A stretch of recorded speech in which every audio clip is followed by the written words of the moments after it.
I begin by reading from the opening pages of my newest book called Empty Cages. And this from the prologue called The Cat.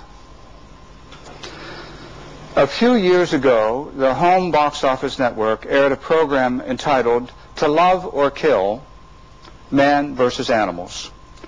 It told a fascinating and at the same time a disturbing story about how different cultures treat the same animals differently.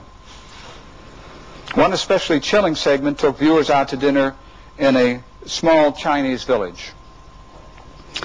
You know how in America, and I'm sure here in Germany as well, patrons in some restaurants get to choose from among live lobsters or live fish, and how after you make the selection, the animal is killed and the chef cooks a meal of your choice. At this Chinese restaurant, the things are the same, except the menu is different. At this restaurant, patrons get to select from among live cats and live dogs. The video takes its time. First, we see the hungry patrons inspect the cats and dogs jammed cheek by jowl into wooden cages. Next, we see them talk it over. Then we see them make their selection. Finally, we see a man yank a white cat from her cage and hurry into the kitchen. While the cat claws and screeches, the cook hits her several times with an iron bar. Clawing and screeching more now, she is abruptly submerged into a tub of scalding water for about 10 seconds. Once removed and while still alive, the cook skins her from head to tail in one swift pull. He then throws the traumatized animal into a large stone vat where, as the camera zooms in, we watch her gulp slowly with increasing difficulty, her eyes glazed, until, her last breath taken, she drowns. The whole episode, from selection to final breath, takes several minutes. When the meal is served, the diners eat heartily, offering thanks and praise to the cook.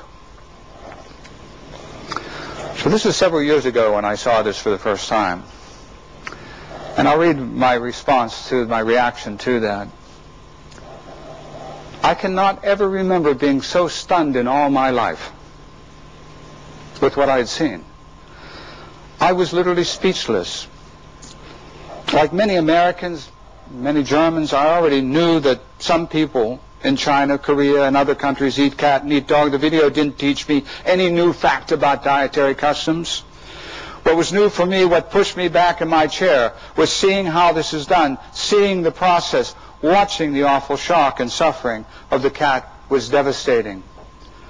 I felt a mix of disbelief and anger welling up in my chest. I wanted to shout, "Stop it! What are you doing to this cat? Stop it!" Well,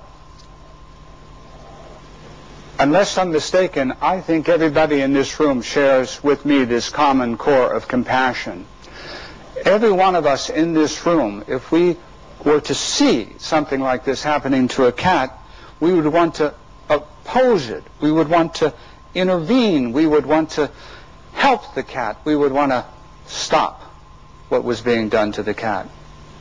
Every one of us in this room, I dare say, shares that common core of compassion, as do many Koreans, as do many Chinese, as do many other people where this sort of practice is common. Well, I'm an animal rights advocate and proud of it. And all that I think happens is this, that animal rights advocates like myself generalize on the response that all of us have to the cat episode. We don't limit our compassion to cats and dogs. We don't limit our compassion to members of our immediate family that live in the same apartment or home or dormitory room as we do. I mean, there are other animals in the world that are being exploited.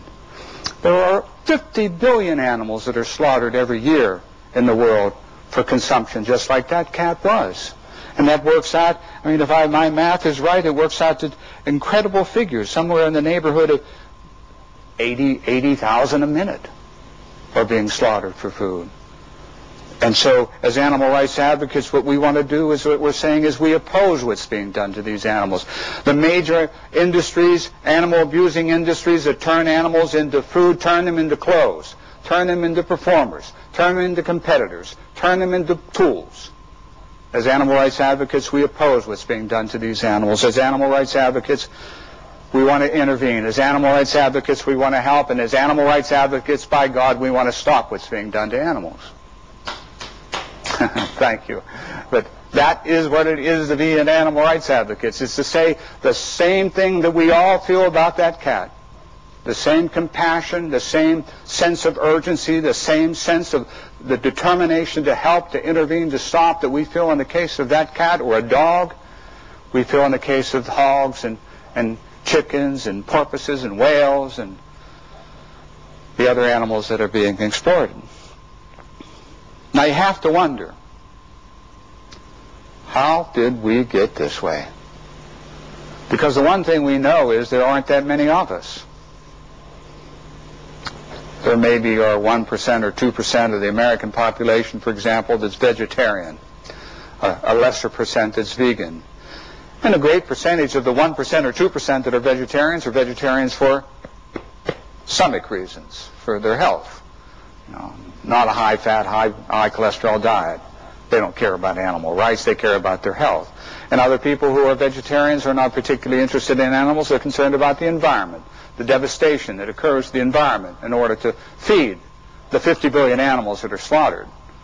And those animals have to eat something, and that food has to be grown somewhere, and there are environmental costs.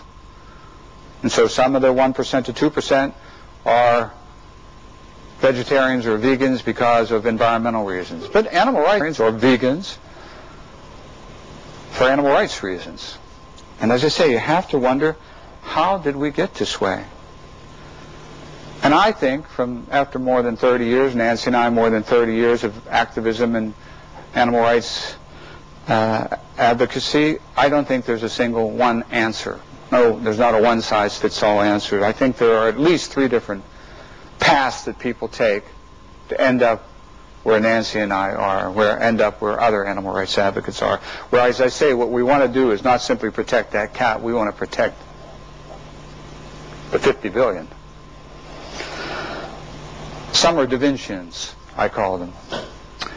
And I take this inspiration after Leonardo da Vinci. Of course, what we know about Leonardo, most of us anyhow, is he was a great painter. He's just a great painter, famous paintings. Less well known is that Leonardo was a great animal rights advocate in his time, in his way. When he was a very young boy, he had an explanation about what meat was, where it came from. What is lamb? What is steak? What is chicken? And they explained to Leonardo what the source of this meat on the table was. He said, I'll have none of it. As a very young boy, he said, I'll have none of it. I'm done. And they said, well, at least drink the milk, at least eat the cheese. But where does it come from? So they explained to Leonardo where milk and cheese are. I'll have none of it, he said. At a very young age, he became a vegan on his own for reasons of compassion. He said to his friends who ate meat, he said, your stomach is the graveyard of animals, the tomb of animals, he called it. It's where animals rot in your stomach. That's where they rot. That's what it is to eat an animal, is to bury it in your stomach where it rots. And he would have none of it. And when he would go into the markets and see birds in cages who are being sold to stay in small cages with people, he would go and he'd spend his money on the birds and take them out and let them go. Free them where they belonged. So there is this path that some people have to animal rights advocacy that it seems to me like there's just some people have a natural empathy and a natural compassion for animals. And Leonardo personifies this. Once he understands, his heart is too big. His heart is bigger than his stomach. You know, my heart is too big. I can't do this. I mean, I have to protect them. And it's not something that he was taught. It's not something that was based on proof. He didn't have to be convinced. It wasn't figured out. It was just who he was. And over these years that we've been involved in advocacy, we have met some people like this, who at a very early age, once they understand what's going on, they want to disengage from supporting it. But not many people, I think, in our experience has been like that. More are what I call Damascus. And I call them Damascus after the famous story in the Bible about Saul on the road to Damascus. And if you recall the story, it goes like this. Friends of Saul are up in Damascus. And they said, Saul, get up here. Come up here, because there's this preacher up here named Jesus, and people are starting to listen to him. And we want to kind of get him out of town and discourage people from paying attention to what this man has to say. So Saul says, okay, I'm on the way. So off he goes on the road to Damascus. And on the road to Damascus, the heavens kind of shake and all this illumination and so on. And Saul hears Jesus speak to him from the heavens. And if you remember the words, he says, the voice of Jesus says, Saul, Saul, why dost thou persecute me? And Saul is just overwhelmed by this. And on the basis of this single experience, Saul, one of the great detractors of Jesus, becomes Paul, perhaps the principal apostle of Jesus. Just transformed like that. And so Damascus, I think, are people who have this, as I say, transforming, life-altering experience. Their life has changed, like in 1 minute one way and the next minute the next, in the blink of an eye, so to speak. They enter into a new consciousness, a new way of understanding the world. And what they experience, what happens to them, is not something that's based on proof. It's not like a philosopher stands up before them and says, hey, here's an argument, premise 1, here's premise 2, here's this, that, it's not an argument that happens to them. They just have a life-altering experience. It's something that happens to them rather than something that they figure out. I'll give you an example that some years ago when I was in Berlin, I met a person a Damascus. And what happened to him was that during the Second World War, the Allies were bombing Berlin. And after the sirens said all clear and people came out from the shelters and the basements and so on, and he came up onto the streets of Berlin, and he could hear this clop, clop, clop, clop, clop, and there was a horse running down the cobblestone streets of where he was living. And he looked, and the horse was on fire. The horse was on fire from the very tip of the horse's nose to the tail. Apparently some gasoline had spilled all over the horse and it got ignited, and the horse was just running madly down the street. And there's this boy, he's about 10 years old at the time, and he stands there, and the horse comes running right at him, and just before running into him, just before running over him, he looks him in the eye. He says they have this eye contact. And in that moment, this young boy's life was transformed. He thought at that moment his role in the world was clear, that he was there to protect animals. He was there to see that what happened to this horse would not happen to any other animal. He was transformed in the way that Saul was. And then there are people who I call muddlers. And I don't know if that's a word that you're familiar with in German, but muddlers are people who take their time about things. They don't know where they're going. They don't have anything in the genes like Leonardo. There's nothing that they bring to it that they're already compassion and empathy and sympathy, and there's nothing dramatic or transforming. They just muddle along. They begin to think about things. They begin to ask questions, and they begin to find answers. And part of it involves their head. They ask factual questions and philosophical. What is veal? Where does veal come from? What are you telling me? Veal comes from that kind of animal, raised in confinement, can't turn around? They feed it an anemic diet? They keep it in semi-darkness? I didn't know that. Yeah, that's true, Mr. Muddler. Miss Muddler, that's true. Oh, my gosh. Then what are you telling me about elephants? Elephants, what? They walk 50 miles a day? How can they do that when they're tethered in this cage in a zoo? Or travel in a circus? How can they travel 50 miles a day? So muddlers are just kind of muddle along. They're finding out this and finding out that. And then sometimes they have some emotional experience. They might see the cat episode on HBO and say, "Oh my God, did you see that?" And then the next thing that happens, their heart starts to experience things. And one day, then what happens is for muddlers, it's my experience anyhow, one day they wake up and they look in the mirror and you know what? They see an animal rights advocate looking back at them. The person in the mirror is an animal rights advocate. How did I become that? I didn't set out to become an animal rights advocate, but over time that's what happens. That's what Nancy, that's our journey.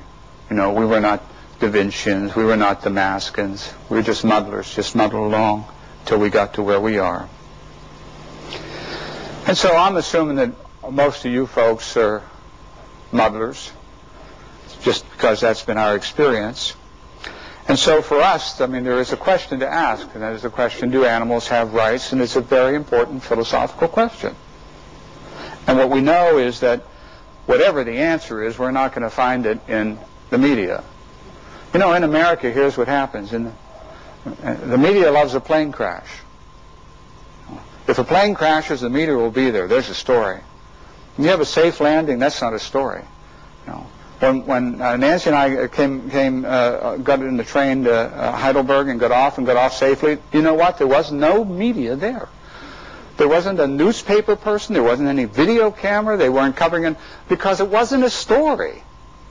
The other thing we say in America is if it bleeds, it leads. If you kill somebody, especially a particularly grisly murder, that's news.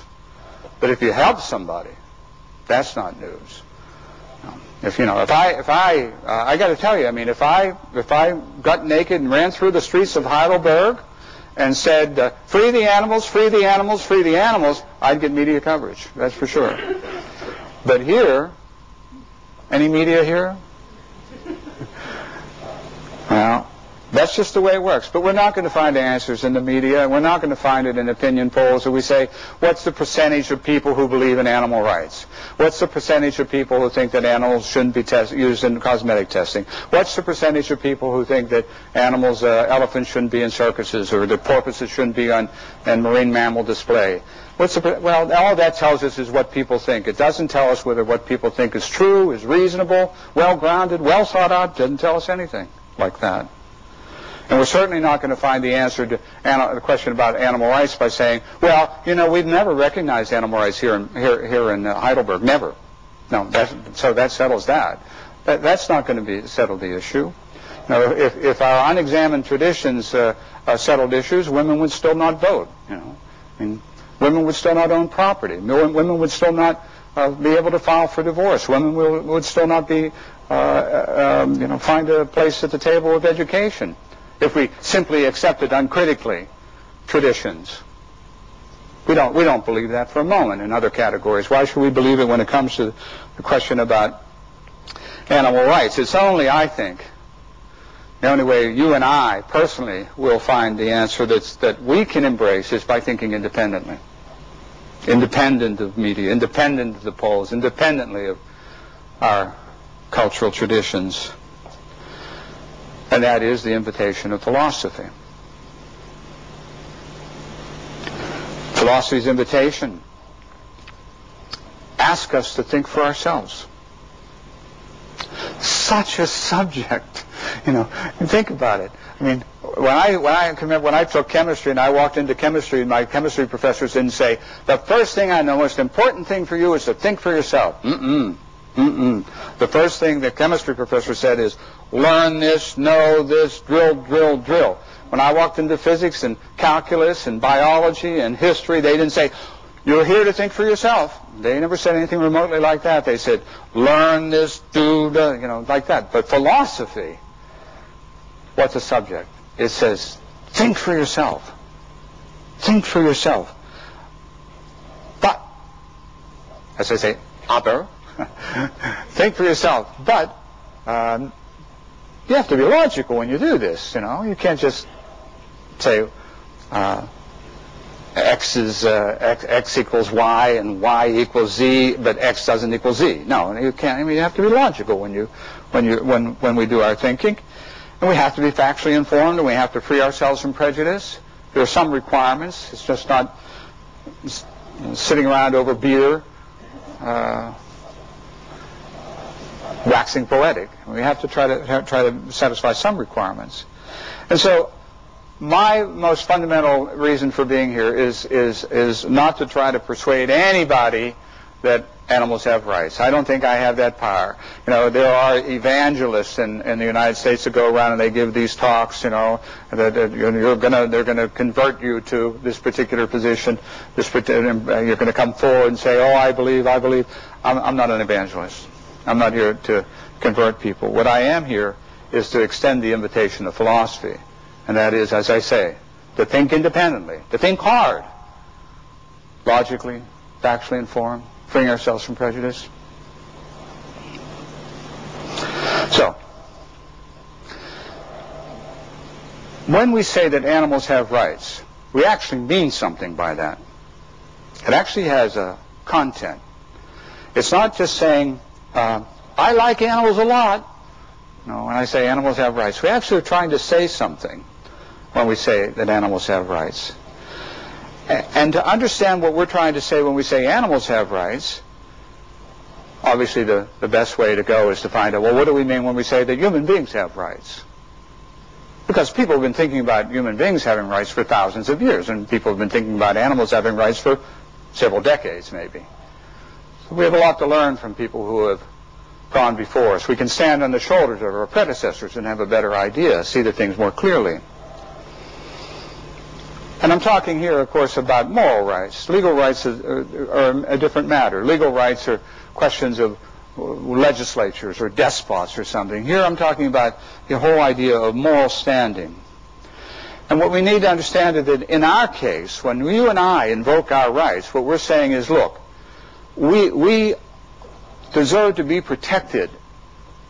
We deserve to be protected when it comes to our most important goods. And our most important goods are our life, our body, and our liberty. So rights serve this function in our moral thinking to say individuals in this room deserve to be protected when it comes to the integrity of their life, the integrity of your body, the integrity of your liberty. And in this sense, then, rights place limitations on other people's freedom. That's their function in the moral sphere. Your rights limit my freedom. And the same is true vice versa. My rights limit yours.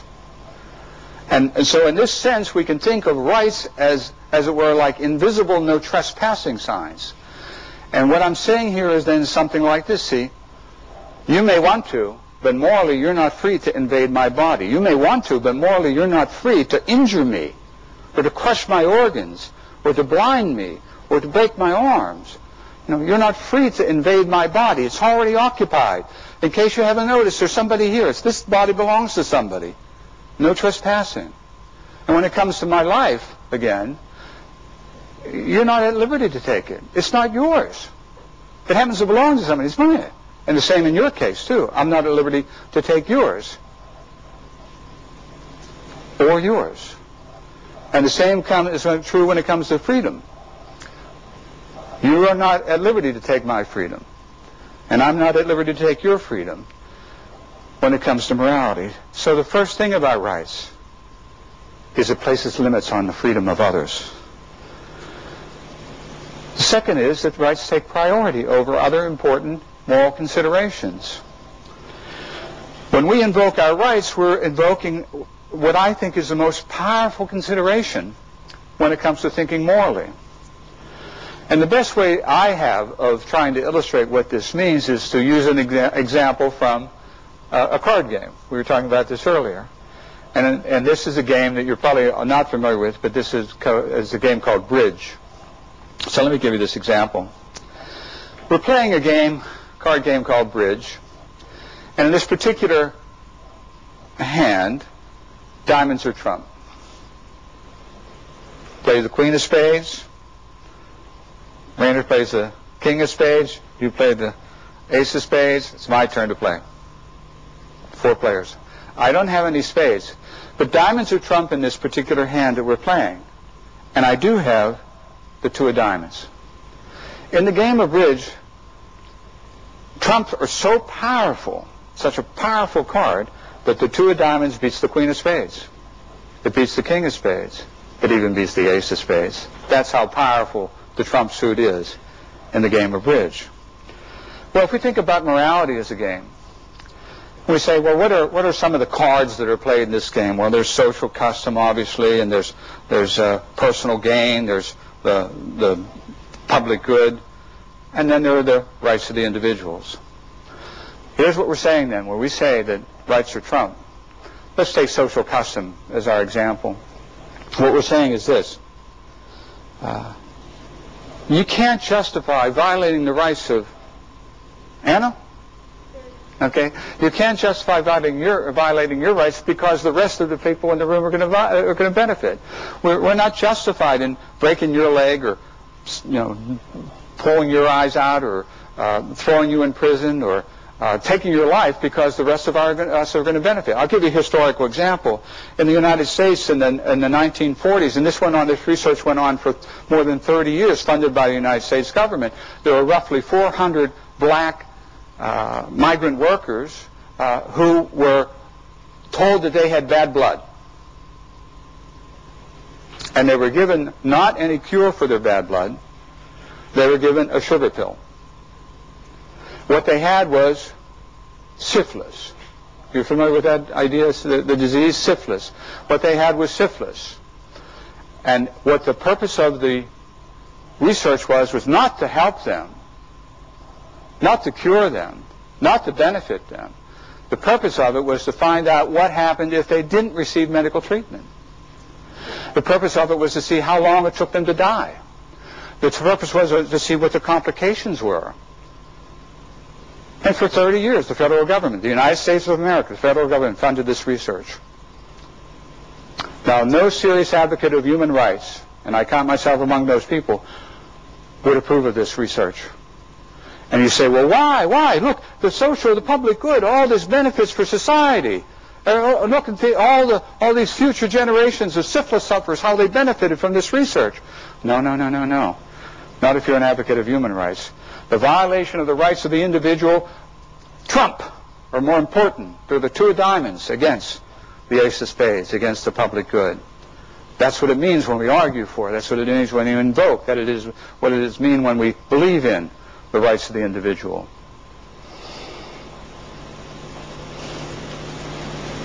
Rights are equal. Remember, first, rights are no trespass. Rights place limits on other people's freedom reciprocally. Rights are most powerful consideration. They trump other considerations. They're more important than public good. They're more important than Rainer's personal advantage. They're more important than honoring social customs.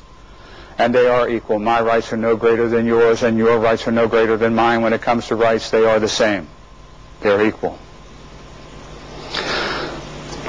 When we say then that human beings have rights, we mean something. We're trying to say something rather than just saying, oh, I like human beings a lot.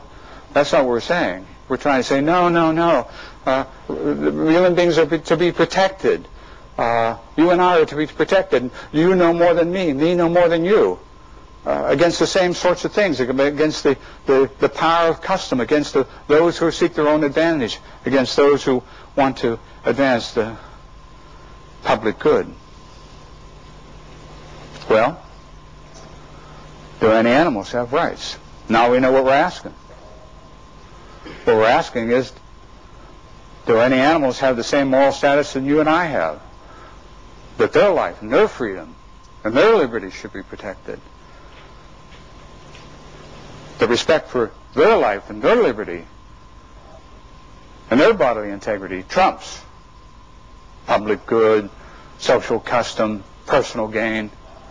And when it comes to their rights, they're no greater than ours, and ours are no greater than theirs. When it comes to life and integrity and bodily integrity, that's what we're asking. So there really is a question. And to answer that question, are there any animals like us in these respects? We know we're going to have to ask two really hard kinds of questions. One are going to be factual questions, and we'll ask, well, what is the case? What's true as a matter of fact? And others are going to be foundational questions. And the foundational questions go to the very heart of the issue. They're going to say, who has rights and why?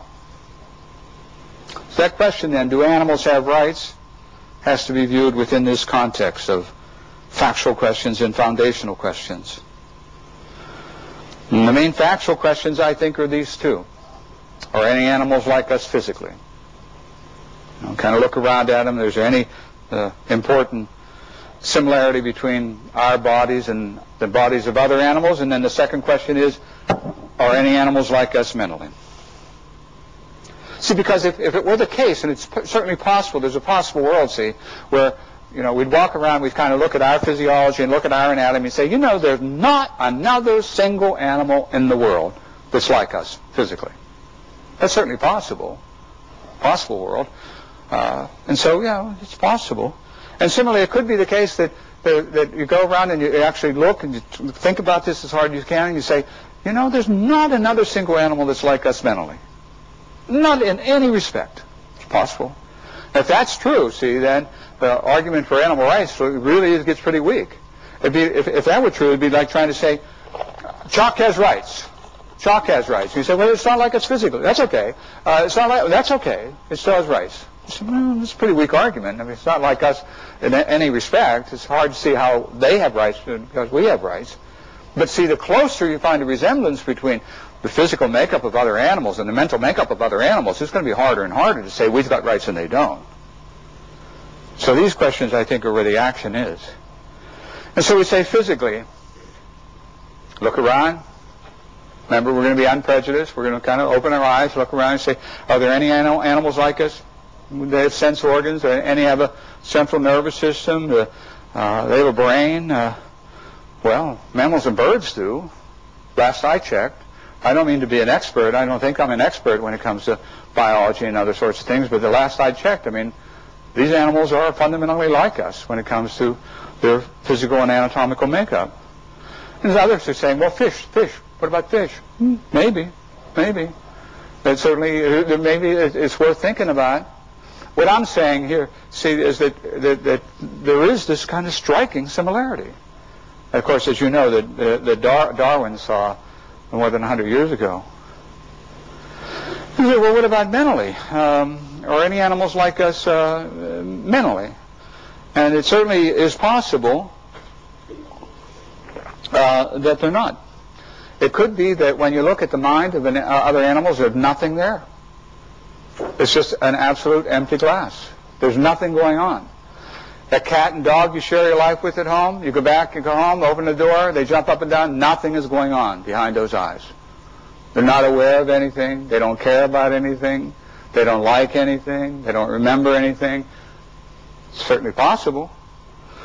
No sensations, no desires, no emotions, no beliefs, nothing. So, well, actually there's a little bit going on. Not a whole lot going on behind those eyes, just a little bit. So there's a little, it's very nominal when it comes to sensations and desires and emotions and beliefs. And that's certainly a possible position.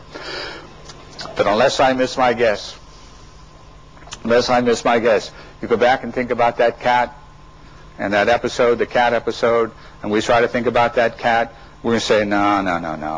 That cat had a lot going on in the mental life of that animal. It was robust in terms of what the cat could sense and what it wanted and what the emotions it felt and its beliefs. It's very robust. When I say this, I'm only saying what Darwin said. Darwin's a much smarter man than me. I defer to Darwin.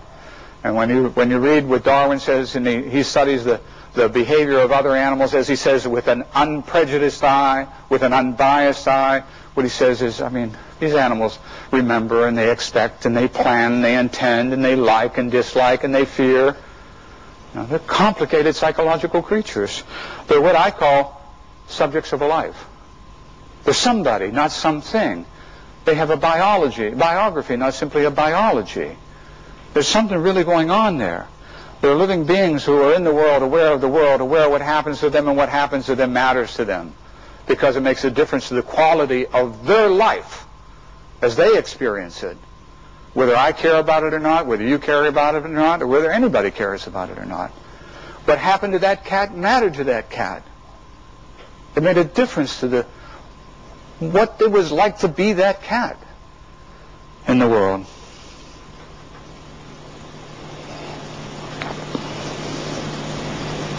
So what I'm suggesting, then, is that those animals I talked about are not like Chuck.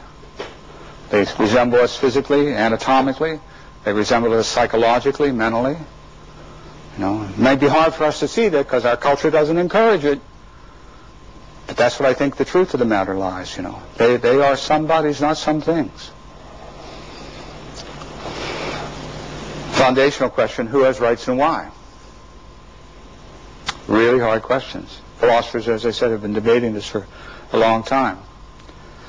And depending on how we answer this, animals are going to either fare well or fare ill. So that, for example, if somebody says, all and only those who are morally responsible have rights, then I don't know about animals then. Here's what when these philosophers, Kant, this is Kantian in spirit, this is the sort of thing that Kant would say if he were here, I think. To be morally responsible means that we're able to think about the choices that present themselves to us. And we're able to weigh the rightness and the wrongness of the choice we make.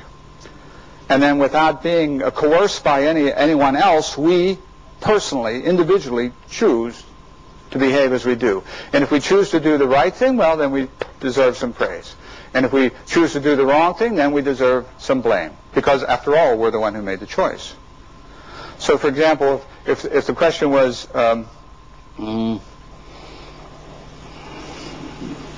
going out late tonight and somebody's minding their own business walking down the streets of Heidelberg, and I go up and I knock them in the head and knock them out and steal their purse or steal their wallet and then off I go. Well, the idea is, assuming that nobody coerced me to do this, I'm the one who made that choice. And so I'm responsible for that choice.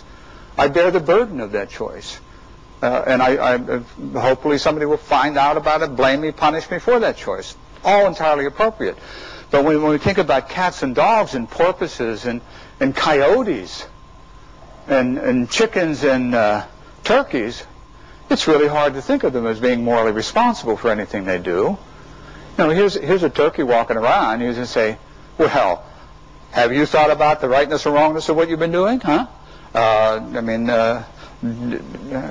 It seems to me, the turkey's going to look at you with a very blank stare and say, I don't know what you're talking about, right or wrong. Animals, or again, you take a case like there's a lion and there's a wildebeest on the Serengeti plain. And the lion's sitting there and looking for dinner, and there comes the wildebeest. And there goes the lion after the wildebeest. And we stand up and say, no. Don't you know the difference between right and wrong? Of course lions don't know the difference between right and wrong. No, they're not morally responsible for what they do. They do what they do, but they're not morally responsible for it. So if you would take this idea that you have to be morally responsible in order to have rights, then you can say, animals really are like us physically, they really are like us anatomically, they really are like us psychologically, but they're not really like us when it comes to moral responsibility. So they don't have rights and we do.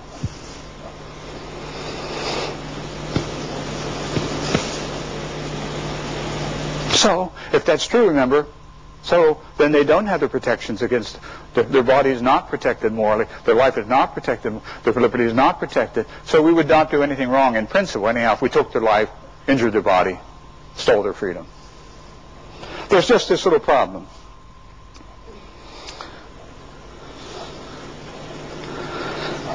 Not all human beings are morally responsible. For example, Nancy and I have 4 grandchildren. The one is one. He's a terror. His idea of having fun is finding something to break.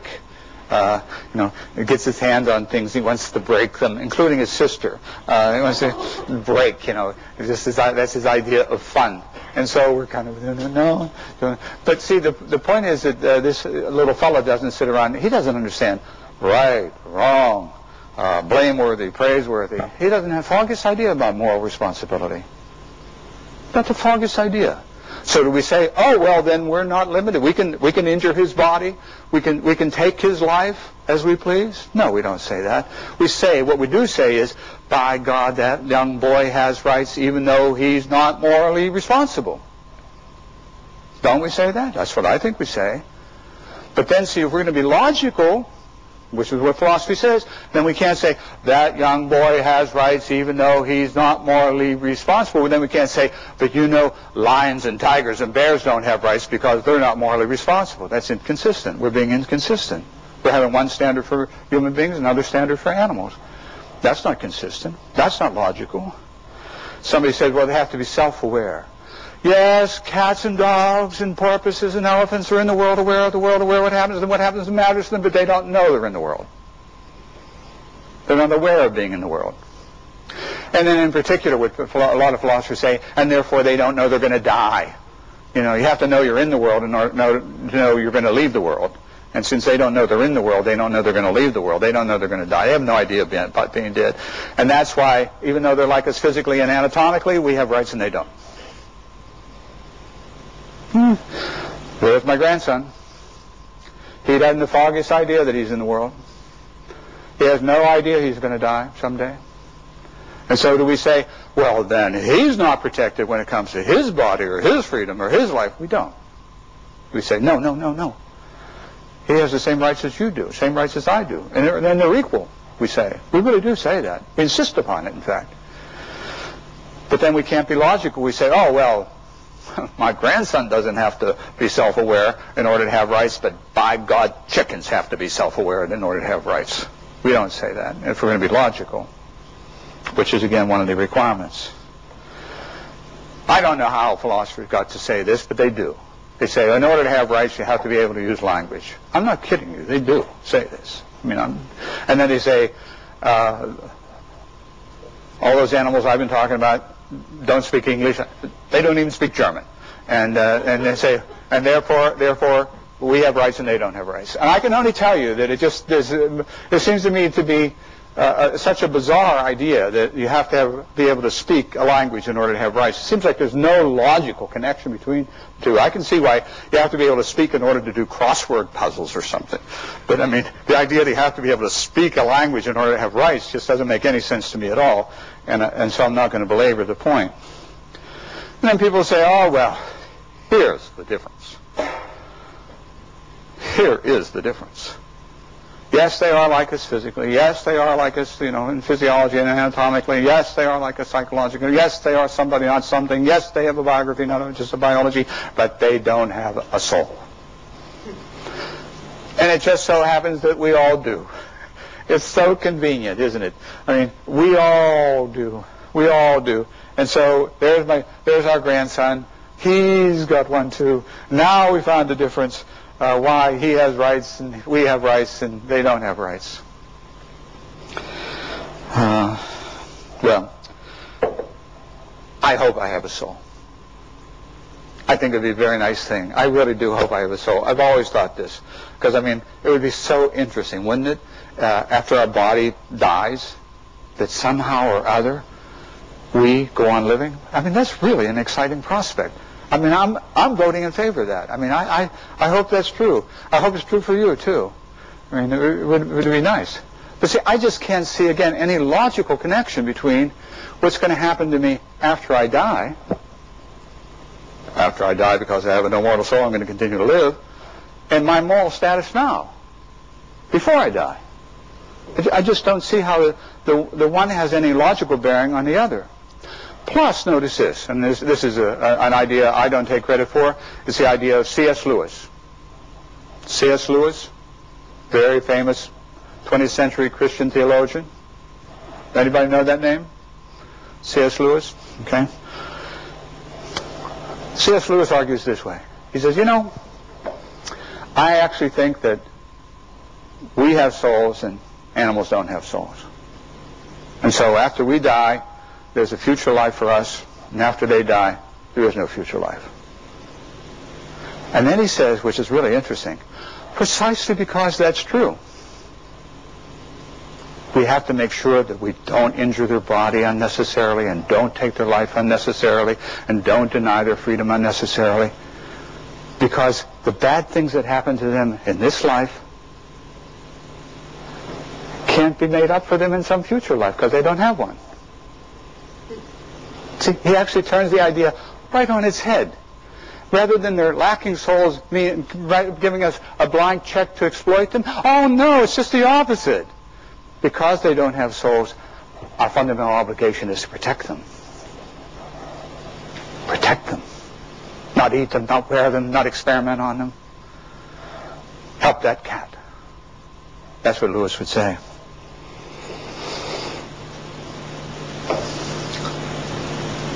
Subjects of the life. This is the view that I argue for. And for example, I see someone has a copy of the case for animal rights. This is the position that I try to defend. And remember what I mean by that. When I talk about a subject of a life, I'm saying someone who's in the world, aware of what happens to them. What happens to them matters to them. Matters to them. Whether anybody else cares about it or not, it makes a difference in the quality of their life for them. For the cat, for example. And see, if that's the answer that we give, if that's the answer after thinking logically and carefully and being informed and trying to free ourselves from prejudice, we finally come to this idea that subjects of a life, that's it. That's the foundation of rights. That's the foundation. That's what makes you and I the same. That's what makes you and I and our grandson the same. That's what makes all of us fundamentally the same. And then if they're fundamentally the same, then we're gonna say, oh boy, now we're in for some readjustment in our life. Because, and I'll skip over some things here, I'll skip over some of these objections and just go to practical implications, because if it's subjects of a life that have rights, then remember, rights are trump. The little two of diamonds beats the queen of spades, the king of spades, the ace of spades. You can't justify harming animals because social custom or personal gain or the public good. It's not a sufficiently good moral reason to kill animals for food because there's lots of, knockwurst in Heidelberg. I mean, that's not a sufficiently good reason to kill animals. That it's just we've been eating knockwurst in Heidelberg for generations. I mean, that's not a sufficiently good reason, or the public good again. And these implications for the quality and character of our own life, as I say, apply to what we eat, the clothes we wear, how we learn, what we do for fun. So do animals have rights? If you're a Da Vincian, you already have answered that question because of the mystery of compassion and sympathy and that you brought with you, like Leonardo. And if you're a Damascus, then I'm not in the business of being evangelical here. I'm not trying to have people come on down and declare your allegiance to animal rights. I mean, it's not. I don't think that that's it. But if you're a muddler, like I've been and Nancy have been, that we know we can't find the answers in the media or in public opinion polls or unexamined traditions. We can only find the answer by thinking independently, which is the invitation of philosophy. And philosophy's invitation is to think for ourselves. My God. Think for ourselves, but using logic, being factually informed, freeing ourselves from prejudice.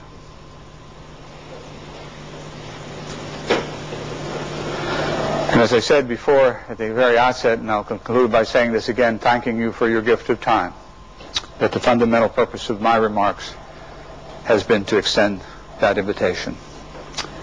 Danke schön.